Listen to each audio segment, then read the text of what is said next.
Les soins intensifs dans les hôpitaux italiens sont submergés et ils sont aux prises avec un manque de personnel accru. Plus de 730 personnes sont mortes du Covid-19 pour la seule journée de mercredi. Il s'agit du bilan quotidien le plus élevé depuis début avril, alors que l'Italie avait été placée en confinement général. Le nombre de lits en soins intensifs a pourtant été doublé.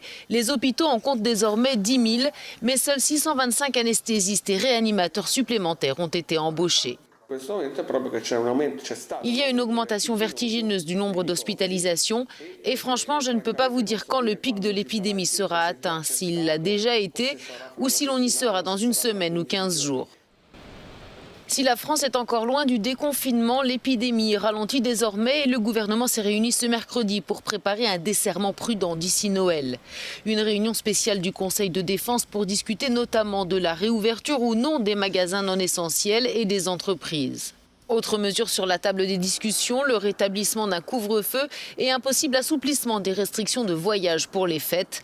Le président français doit s'exprimer la semaine prochaine pour présenter les modalités et les étapes du déconfinement que le gouvernement français souhaite progressif.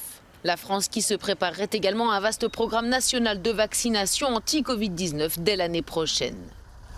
Le gouvernement suisse a lui annoncé des aides financières aux particuliers, entreprises et clubs sportifs en proie aux difficultés économiques et un renfort militaire accru aux hôpitaux surchargés. Les militaires sont principalement engagés dans les hôpitaux.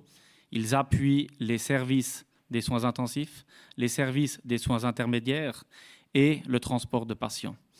D'autres tâches sont actuellement pas effectuées. Ils appuient également pour nourrir les patients et appuyer le personnel médical dans différentes tâches.